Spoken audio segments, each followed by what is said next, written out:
Sa ato ni siyang butangan daw o cornstarch guys, kay malimpyo daw na yung mantika atong tryan.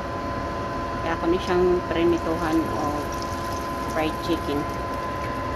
Tagan siya o may inana. So butangan daw o cornstarch para daw malimpyo ang tubig mantika. Let's try. Ayan, ukay yun daw na guys.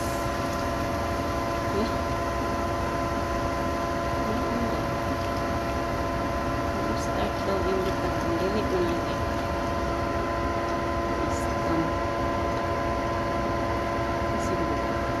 Bugayon siguro.